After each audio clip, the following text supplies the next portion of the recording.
Buongiorno amiche, buongiorno amici telespettatori di Canale Italia. 3 maggio 2013 e veniamo a parlare di questa nostra situazione, di tutti questi ministri che sono stati fatti, ormai 50 fra viceministri, sottosegretari, 25 ministri inutili, poi quanti ministeri. Avvocato, diceva Piccinini nel secondo punto di grande preoccupazione, dover constatare, dice, che la crisi economica, spesso incontrollabile, rischia di distruggere aziende costruite con fatica e impegno di tutti, imprenditori a maestranze.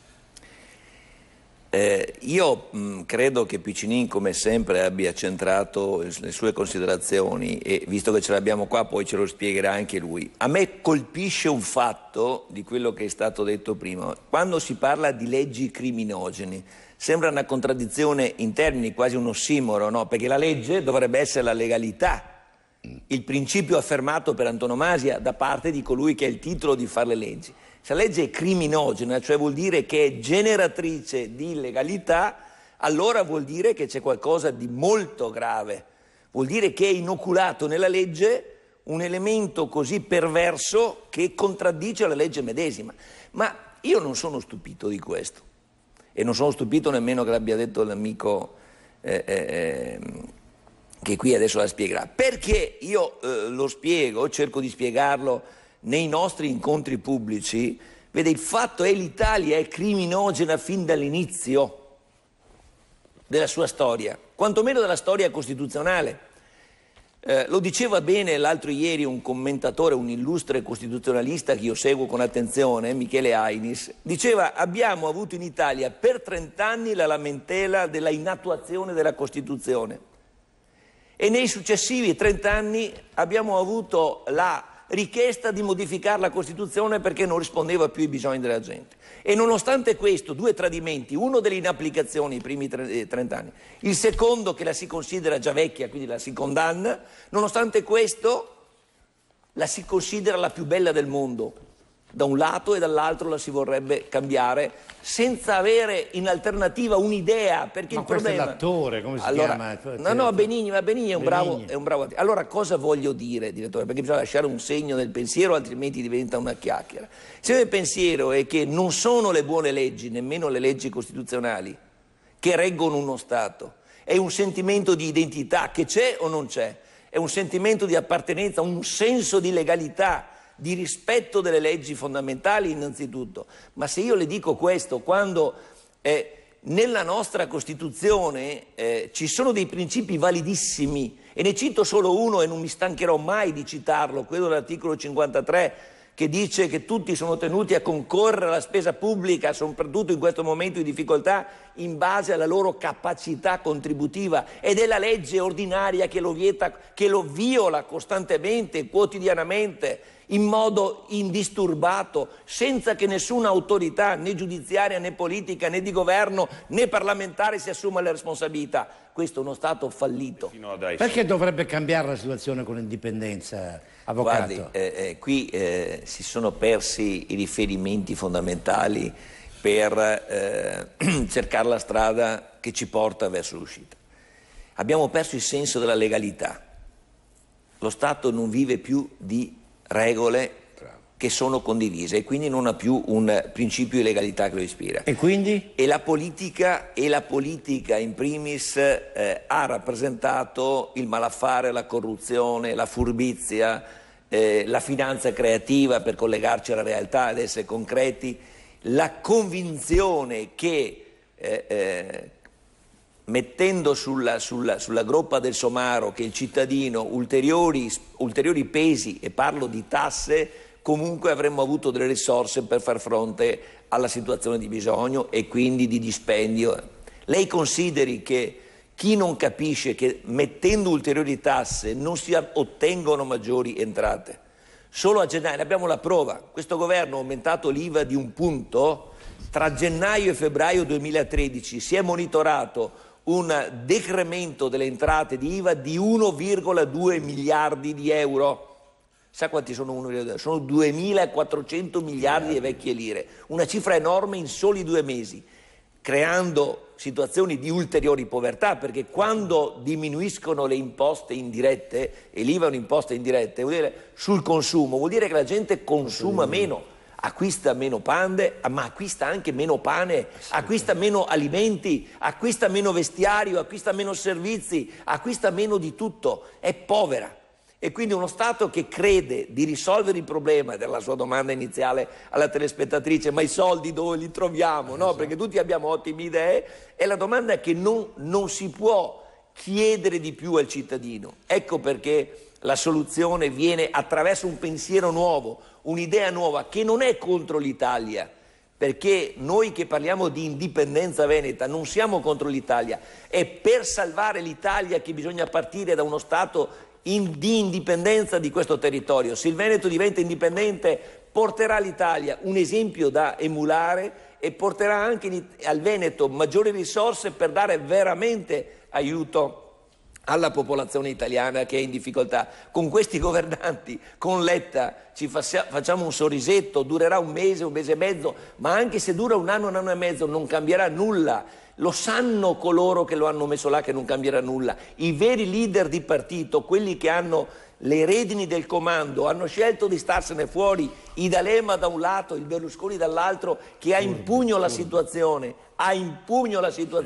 e addirittura rilancia dicendo: io sono l'unico in grado di presiedere l'assemblea delle riforme, una convenzione, perché anche le parole nuove servono per creare illusioni. L'Italia di illusioni e di fallimenti non ha più spazio, l'indipendenza veneta ci salva. Noi veneti forse, se la facciamo entro quest'anno, il referendum, e l'anno prossimo lo attueremo, e successivamente anche l'Italia.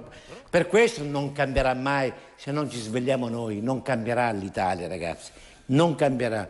Leggete sulla Gazzetta Posso del darvi Mezzogiorno. il titolo di una nota che mi collega, poi non voglio rubare tempo che ho già appena parlato. È il problema però della democrazia questo, non lo Cestini, direttore. È il problema che si sta passando dalla democrazia rappresentativa alla democrazia diretta attraverso la democrazia liquida. Dopo, se mi consente, che lo spiego. Vuole che mi risponda adesso l'avvocato in 30 secondi. E allora perché promettere una cosa che non si può mantenere?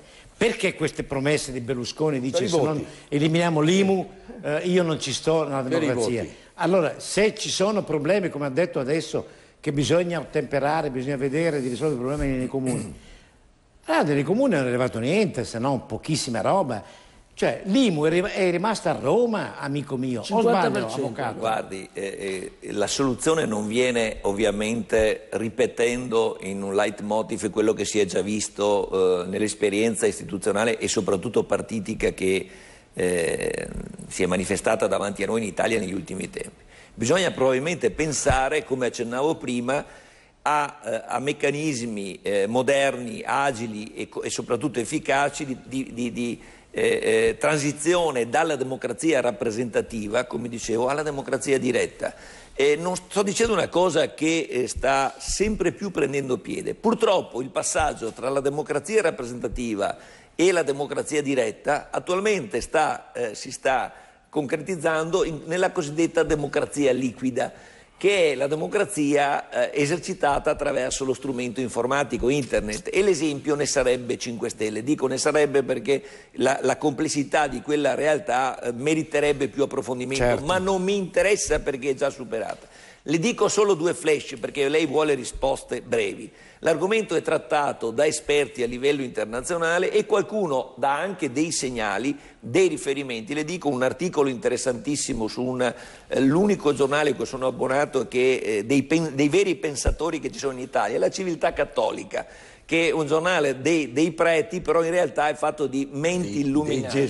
Dei gesuiti che sono la mente ispirata della Chiesa e comunque dei pensatori. Quando trattano un problema non hanno limiti, lo affrontano a 360 gradi. Trattavano proprio l'ultimo numero di questo argomento della democrazia nel mondo e spiegavano dei casi che, per esempio, gli stati federali, ecco perché noi parliamo di indipendenza veneta con una visione moderna, con una visione di prospettiva. Gli stati federali sono quelli che vivono meglio perché normalmente esercitano forme di democrazia diretta.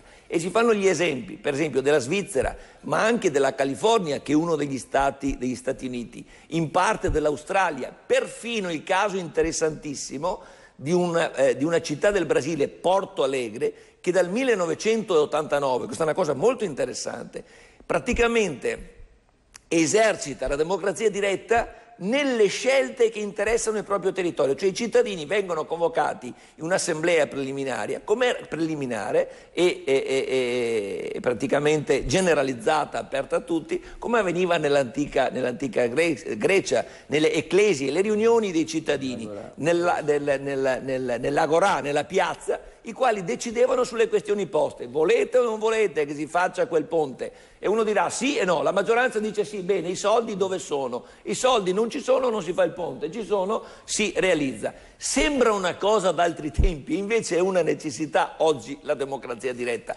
Bisogna avere capacità di cambiare gli schemi. Ecco perché, professore, finisco, l'indipendenza è una cosa che lei deve lanciare anche da questa televisione per salvare l'Italia e per far rinascere l'Europa. L'Europa ha bisogno. Io non posso farlo. Ha bisogno io non posso farlo, non posso fare professore, cose che... le spiego. L'Europa dopo mi spieghi, ha bisogno di rinascere. Devo collegarmi, poi devo collegarmi col... La notizia è questa risoluzione 44. Un manifesto per la libertà del Veneto. Questa è notizia. Perché? Perché ci sono tantissimi personaggi che hanno firmato. Marco Bassani, Hermann Hoppe, Livingstone, Ralph Raico, Xavier Sala y Martin, questo è uno dei 15 economisti italiani, mondiali, perché lui insegna alla Economist Columbia University. Poi c'è Pascal Salin, sarebbe Salin, visto che è in Francia, Frank Van Daan, e poi cosa ha detto questo Frank Van Daan e cosa hanno detto questi? Perché hanno votato? La cosa che fa notizia è, scusami, ci sono tanti altri punti interessanti, però è la parte finale dove dice la nascita a partire dal Veneto di un'Europa che lasci spazio a nuove entità statali aiuterà a riscoprire le virtù della pace, del lavoro, del commercio e della tolleranza. Il processo di autodeterminazione dei Veneti sarà allora un passo importante verso un'Europa migliore e gli uomini di buona volontà devono impegnarsi affinché il processo elettorale che porterà al referendum sulla indipendenza avvenga senza tensioni e all'insegna del massimo rispetto fra tutte le parti in Slovacchia. Ecco, professore, io la ringrazio per aver letto queste ultime righe del manifesto, ma le ricordo che questo manifesto l'ha scritto il professor Carlo Lottieri, che è un docente della dottrina dello Stato alla facoltà di giurisprudenza dell'Università di Siena, il quale lo ha presentato ai personaggi che lei ha citato e lo hanno sottoscritto. Vuol dire che il mondo vede lontano più di quanto noi veneti, perché anche poco informati, con eccezione di questa televisione e di qualche altra modesta realtà, ma questa è importante, riusciamo a fare. Che cosa sta accadendo nel Veneto? Che dopo che il 28 novembre del 2012 è stata votata la risoluzione 44, di cui lei adesso ha visto anche nascere una prima iniziativa collaterale della cultura, del mondo accademico, dei pensatori, è stato presentato anche sottoscritto da un suo ospite qui in trasmissione, Valdegamberi, un progetto di legge che si chiama 342, volto ad indire un referendum, quindi un atto di democrazia, un atto nel quale si chiede ai cittadini di esprimere qual è la loro volontà, che ha per oggetto il quesito: abbiamo capito. Vuoi che il Veneto diventi una repubblica indipendente e sovrana, sì o no? Come l'abbiamo fatto nel 1866. Ho dato la notizia. Ma è la lettura di una realtà estremamente complessa, però è una realtà che dobbiamo avere la capacità di guardare per quello che è. Allora, se vogliamo guardare per quella che è, dobbiamo dire, a correzione di quello che ho sentito affermare prima, che è vero che è una crisi, per esempio, strutturale che interessa non solo l'Italia ma altri paesi europei. Però il problema delle tasse giugulatorie, delle tasse che stritolano i cittadini, che ammazzano gli imprenditori, che portano in suicidio lavoratori e imprenditori, perché la povertà poi interessa a tutti, vede diverse realtà all'interno dell'Unione Europea, perché io ho assistito recentemente nel Trevigiano a un incontro dove era presente Befra, che è il direttore dell'Agenzia delle Entrate, il quale diceva sì, è vero, in questo territorio, nel Veneto, si riferiva, siamo arrivati anche a dei casi di tassazione che colpiscono le aziende fino al 68,5%. L'ha detto lui, che mi fa credere che abbia dei dati evidentemente certi, non parli a vanvera, fino al 68,5%. Lei lo sa, direttore, e lo sa certamente, e lo sa bene anche Piccinin, che a 150 km da dove stiamo trasmettendo 25%. Stamattina, in Slovenia, in Croazia, in Austria, nelle realtà quindi vicinissime, dove fanno azioni di proselitismo perché i nostri imprenditori paga il 25%. E l'imprenditore lo sa con certezza, lo sa prima e lo sa per tutto l'anno. Non è come da noi che le imposte vengono nel tempo modificate. Poi c'è un altro aspetto per cui all'inizio si diceva, ma da noi, lei stesso lo diceva, il turismo è il nostro petrolio, il nostro oro nero. Ecco, il turismo da noi non viene, ma gli imprenditori dall'estero che non vengono a investire in Italia. Lei sa qual è il freno principale che blocca gli imprenditori stranieri rispetto all'Italia, che sarebbe attraente, interessante per mille profili? È la burocrazia e la giustizia. E le racconto un dato che è inquietante. La Banca Mondiale ha monitorato tutti i 183 paesi al mondo in tema di giustizia. Quando l'ha monitorata l'Italia, professore, era al 158° posto. Quest'anno ne hanno monitorati 2 in più, da 183 ne hanno monitorati 185. L'Italia è passata dal 158° dove? Al 160. Cioè hanno monitorato, dopo il Benin e il Burkina Faso, hanno monitorato 2 altri stati in giro al mondo e noi siamo scattati 2 punti in avanti. Cioè vuol dire non siamo in grado di competere in tema di giustizia, vuol dire che ci sono 9 milioni e mezzo di processi tra civili e penali pendenti in Italia. Questo è uno Stato, ripeto, lo dico con angoscia, mica perché giuisco, fallito, strutturalmente fallito. Non ha alternative. Bisogna ristrutturare. Allora, la battuta è che l'Europa nata dal Risorgimento, e l'Italia è l'esempio preclaro, è fallita come metodo, come sistema. Ecco perché bisogna partire dagli stati territoriali, dal Veneto indipendente, da realtà che hanno capacità di dare sinergia e cambiamento all'Europa interna. Gli F-35, le missioni all'estero, e sono temi sui quali la politica non si è ancora impegnata adeguatamente, prendendo delle decisioni che ormai vengono sentite come non più rinviabili. Anche perché nel contempo, professore, lei è un ex insegnante, un docente di scuola superiore di materie umanistiche, bisogna considerare che l'ultimo dato che è stato offerto a livello europeo, l'Italia ha solo l'1,1% del PIL destinato all'istruzione. Certo, è vero. Quando la media europea è il 2,2%. Senza istruzione, senza ricerca, la ricerca universitaria in particolare ha bisogno... Prego. Se diventassimo indipendenti? Allora, intanto lei deve togliere... lei deve togliere il se. Perché l'indipendenza è una certezza. Allora, guardi che è una cosa seria. Quando diventeremo indipendenti? Allora, intanto abbiamo messo le basi, cambierà completamente tutto, per il Veneto e anche per l'Italia, ma soprattutto per l'Europa, perché l'esigenza di cambiamento riguarda tutti gli stati risorgimentali. La fatica che ha l'Italia, la fatica che ha la Spagna, che ha la Francia, che ha la Gran Bretagna. La Gran Bretagna, a proposito, il 18 settembre 2014 farà un referendum dove la Scozia si staccherà quasi certamente dal Regno Unito e diventerà uno Stato indipendente.